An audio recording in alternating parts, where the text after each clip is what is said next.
Good morning, Skallywags. Shpoo here. There are roughly 500 new TV show ideas pitched to the networks every single year. Out of those, only about 70 of them actually get an order to shoot a pilot. Out of those, only about 5 to 12 will actually be picked up and go to series. But have you ever stopped and think for a moment about the shows that didn't get picked up for series? I know I have. There are some really great show ideas out there that just simply didn't check all the boxes when it came to network executives. If we're lucky, some of those great shows will actually get to shoot a pilot. If we're really lucky, then one of those pilots might actually find its way to YouTube. And the show we're going to talk about today, at least in my opinion, is one that falls into the latter category. It's a show called Heat Vision and Jack, and it just might be one of the best TV shows never made. Heat Vision and Jack is a single-camera comedy from the minds of co-creator Rob Schrab, who's both a comic book writer and also a director from certain episodes of Parks and Rec and even MST3K The Return. And Dan Harmon, who of course created both Community and Rick and Morty. So already a golden combination there. It was also produced and directed by Ben Stiller and stars Jack Black as Jack Austin, an astronaut who became super intelligent after flying too close to the sun, and Owen Wilson,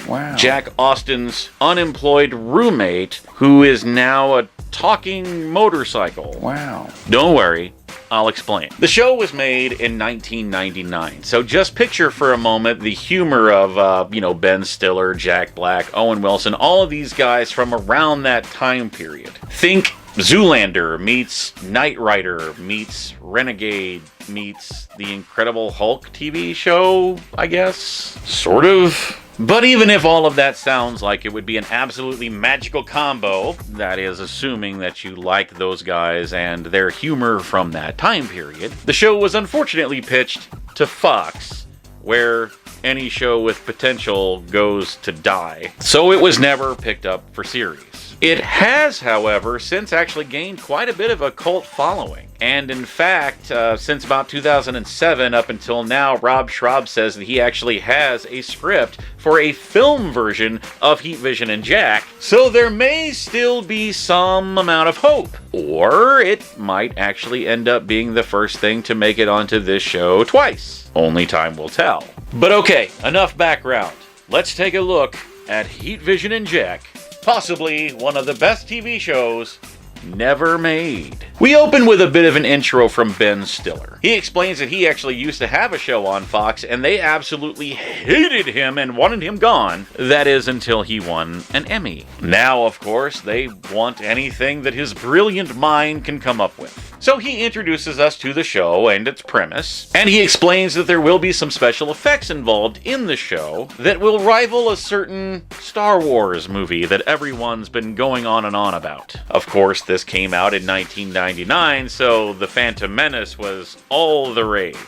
Wah, wah, wah. Then he riffs on George Lucas for like way longer than anyone would expect, which just kind of leads me to wonder if there was, at some point in time, some big beef between Ben Stiller and George Lucas. Which, if that's a thing and I somehow missed out on it, let me know in the comments below, please, because that sounds like gold to me. He even goes as far as to rip a picture of George Lucas in half and ask how many Emmys he's won. Then he says that once again he is giving the public what we want, and our show begins. The show begins in the night sky over a small diner/gas station with a voiceover from Heat Vision. He says that his friend Jack always says that the universe is infinite. You could travel forever and never reach the edge. I say the edge is where you find it. Which makes no sense whatsoever, but sure. Inside the diner, we meet Frank, who is a short order cook played by Vincent Schiavelli. He's listening to a ball game on a small radio when the radio starts to kind of freak out a little bit. At first, it's like static, and then this weird voice comes over that sounds like a gremlin. Then the radio starts kind of blinking a greenish color, so Frank goes over and starts smacking on it with a spatula. And I only mention that part because it will actually kind of be important later. And the radio starts to electrocute him, causing him to start glowing green as well. As he screams, we kind of cut away to our title sequence, which shows how Jack got his powers, but he's actually going to explain that in a minute, so I'll hold off on that part for right now. Cut to Jack riding heat vision down a dark, lonely road. A title comes up on the screen that says Episode 14, The Eyes of Paragon. Why we're starting in the middle, I don't know, but it makes some of the jokes a little funnier, so that's probably why. Anyway, as they ride, Heat Vision says, so you remember that time we went to Tijuana and you got really drunk and you woke up with a 72-year-old woman, and then once we got back to the border, they wouldn't let you into the United States until you kissed her in front of everybody? But as he talks, the headlight kind of blinks on and off, so Jack's like, I can't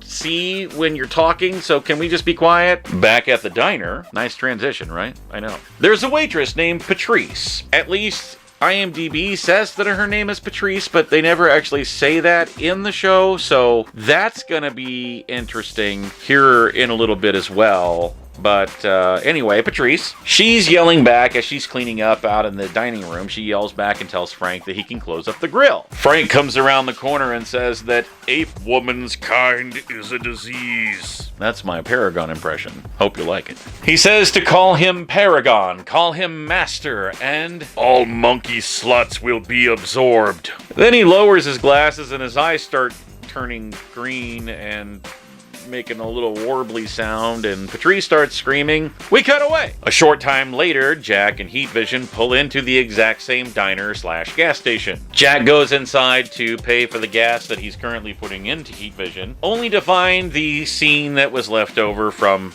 well, the previous scene. He finds Paragon and kneel before Paragon written all over the walls. Heat Vision comes in and says, is that blood? To which Jack says, the blood of tomatoes. Get it? Because it's like tomato sauce or like ketchup or something. It's not blood. It's like ketchup. Then Jack finds a pile of ash where Patrice used to be. He goes back to the kitchen and he finds the spatula is now actually melted to the radio. And again, I only bring up the spatula thing because it's going to come up again after a while, sort of. As he's checking that out, we suddenly hear a voice from behind him yell, freeze! Jack turns around to see the sheriff. And again, according to IMDb, she is listed as the sheriff. So Patrice, who's in a scene for like 4 seconds, she gets a name. But the sheriff, who's in this entire episode, is just simply referred to as the sheriff. And she's played by Christine Taylor, who is of course Ben Stiller's wife, and as far as I'm concerned, always will be Marsha Brady. Anyway, she tells him to freeze. She's pointing a gun back at Jack, and Jack says, you shouldn't point those things at people, they're dangerous. And she says, only if I pull the trigger. Jack says, I wasn't talking about the gun. And she says, neither was I.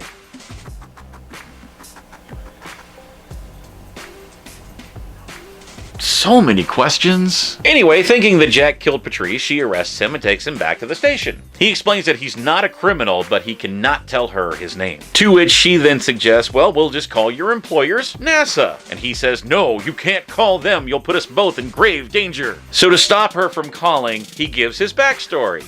Again, because remember, this is the 14th episode, so he's probably told this story a few times by now. It's funny. He explains that he was an astronaut and that on his last mission, an orbital mix-up left him floating too close to the sun. When he got back to Earth, extensive testing showed that his brain had expanded. Because you see, a brain is a lot like cookie dough, and his happened to bake in the sun, causing it to rise. Metaphors! And now he is 3 times smarter than the smartest man on Earth. The sheriff asks if NASA can confirm all of this. But again, he says, no, NASA evil. In fact, they even have a man tracking me down. This man, just like Jack, is a former astronaut and a cold-blooded killer, but also a rather talented actor. An actor named Roy Silver, who is actually playing himself. And I think that that is wonderful. Of course, the sheriff doesn't believe him, but she gets called away to a scene at a local motel where a room has been completely demolished, but the room was registered to a man named Bob Paragon, so there must be some kind of a connection to the diner. Jack says to be careful, Paragon is not of this world, and if you find another pile of ash there, you will know that you're out of your league.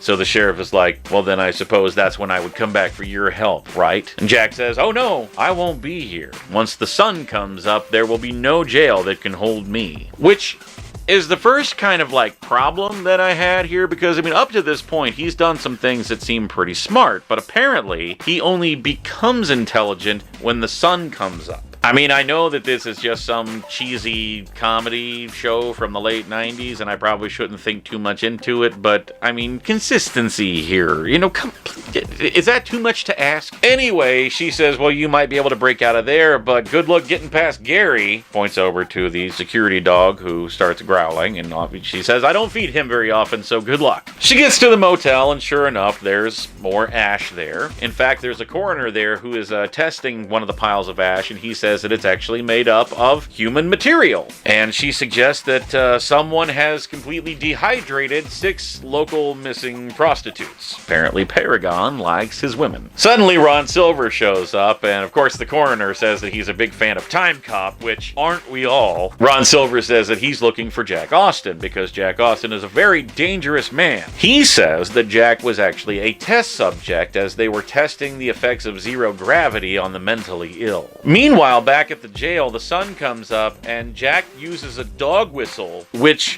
where he got this dog whistle, I don't know, but it makes the most god-awful, painful sound I have ever heard, and it goes on for way too long. But with this dog whistle, he convinces Gary, the guard dog, to bring the keys over to him so he can escape. A short time later, the sheriff and Ron Silver show back up at the jail, finding that Jack has escaped. Ron Silver suddenly becomes very angry and throws a desk and picks the sheriff up by her throat because apparently he's got super strength. And as he starts to walk away, she pulls a gun on him, which leads to what is probably my favorite line from the episode. If I feel one bullet bounce off of me, I will come over there and pull your lungs out through your nostrils. Ever need to show that a guy is bulletproof without using, you know, special effects like squibs or blanks and stuff like that? Writing 101. Later that day, Jack and Heat Vision are back at the diner/gas station. And a quick little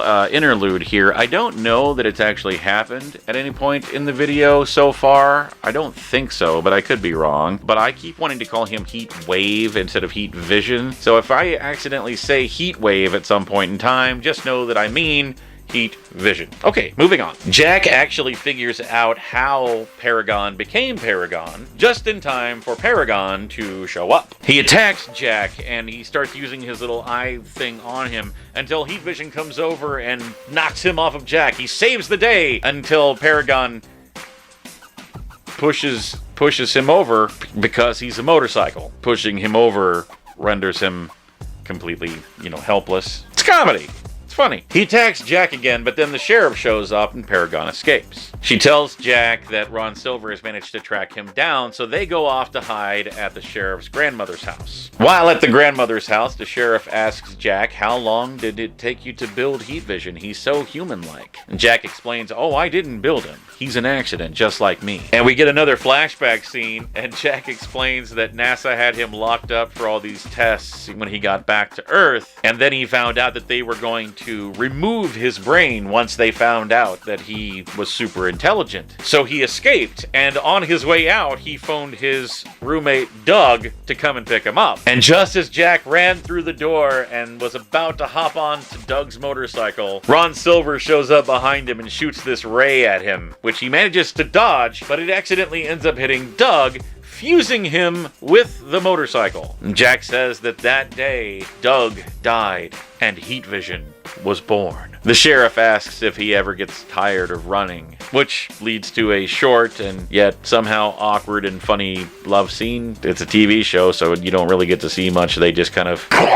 and then we cut away to, you know, her lying in bed. But it's now later, and the sheriff wakes up to find that Jack has actually built a machine to stop Paragon. He explains that Paragon is actually an alien signal that is broadcasting to our planet through Frank. It kills by setting up a visual feedback that vibrates the energy from his victims' bodies. Of course, using the optic nerve as its main channel. But during that feedback, Paragon is actually vulnerable. And that's where the machine comes in, as it can actually create a reverse reversal of the process and disperse the signal of Paragon back out into space. All the sheriff needs to do to help is whenever Jack turns the machine on, she just needs to hit Paragon with a spatula. See, I told you it was gonna come up later. That's how it ended up being important. The sheriff asks Heat Vision if Paragon had said anything to him earlier when they had their little confrontation, and he says that he was looking for sunken treasure. And the sheriff says, "Wait, you must mean sunken pleasure," which is the greatest name for a strip club I've ever heard in my life. So we jump over to the sunken pleasure, and Paragon shows up and gets a lap dance from a girl so that he can kill her. And Ben Stiller actually plays a DJ in this scene, which that was kind of neat. But a couple of tough guys playing pool actually see Paragon,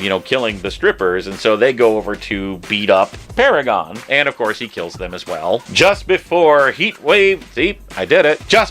Vision and Jack come bursting through the wall. Jack and Paragon have a big fight scene in which the phrase Jack attack is yelled at least once. Jack initially has this special pair of glasses that block Paragon's attack, but of course they get knocked off. So Jack reaches over and rips the bra off of a stripper and uses that as a blindfold, while Heat Vision basically tells him, here's where Paragon is, hit here, do this move, do that. Jack then yells for the sheriff to use the machine, but right about that time, as she comes running through with it, Ron Silver shows up and he's got this gun thing pointed at Jack, so the sheriff bashes him over the head with the machine, thus rendering the machine completely useless. Of course, Ron Silver, he's not at all fazed by this, but he is very angry about it. He turns to actually shoot the sheriff instead, but then Heat Vision actually kind of peels out on the carpet, causing the carpet to roll up, ripping the carpet out from underneath Ron Silver, which causes him to fall down and kind of smack his head on the floor and dazes him for just a moment. The sheriff pulls her gun out and she's like, "Freeze, Silver!" And of course, Jack overhears this and he's like, "Silver?" And of course, that kind of causes him to drop his guard for just a second. Paragon then throws Jack across the stage, actually through the stripper pole, which causes the stripper pole to fall down and puncture into a speaker that's right there next to the stage. We'll get back to that here in a moment. And the sheriff runs over and she slaps a pair of handcuffs onto Ron Silver and handcuffs him to the bar. She then turns around and starts opening fire on Paragon, which punches a bunch of holes in him and green light comes pouring out of it, but it doesn't faze him otherwise. And just as Paragon is about to turn Jack into a pile of ash, he notices that the stripper pole is sticking into that speaker. He yells over to Ben Stiller, the DJ, "Press record!" Which he does, which causes Paragon to get sucked into the pole like a straw, through the speaker wires, over to the DJ booth, into the stereo system, and into a cassette tape. You guys remember cassette tapes? The 90s were great. It's hard to think this was only 22 years ago, and that makes me feel really old and sad. Excuse me. But the day is won, and we flash forward to the aftermath. Heat Vision is busy talking to a few of the strippers, and Jack gives the tape over to the sheriff, telling her the proper way to dispose of it. But as he's doing this, the sun actually goes down, so it ends up kind of sounding something like, use the magnetic trend with the thing.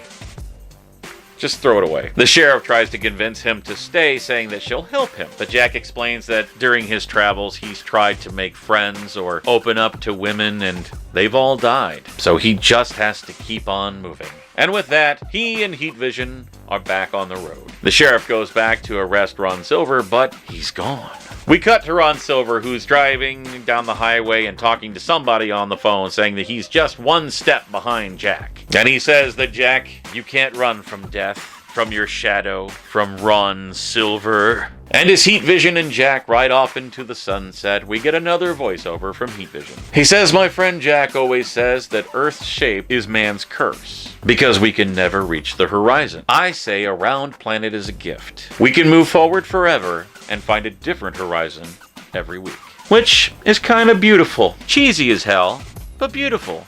And that's it. That's the show. Like I said, it's definitely cheesy as hell, but if you like the humorous stylings of Jack Black and Ben Stiller and those guys, then you'll probably like it. It's just kind of the type of thing that you just turn your brain off and just enjoy. It doesn't try to take itself too seriously, or seriously at all for that matter, which is exactly what you want from a show of this type. And unlike most of the things that we'll be covering on this show, this one is actually available for you to watch. The entire pilot episode in full is available on YouTube. I'll leave a link down in the description, so go check that out. So what do you think? Think this sounds like a show you might have watched back in the day? Or is it just not your type of humor? Maybe you think it's the dumbest idea ever. Whatever the case, let me know down in the comments below. Meanwhile, be sure to check us out on Facebook, Instagram, and Twitter. And while you're out here on the internet, please hop over to www.geekycool.com, your one-stop shop for all things nerd. Whether you're looking for articles, top 10 lists, reviews, video games, movies, comic books, if it is a nerd thing, it's on there somewhere. Also, every Tuesday night, they do a live broadcast that you yourself can get in on the action. You'll even find me on there sometimes, so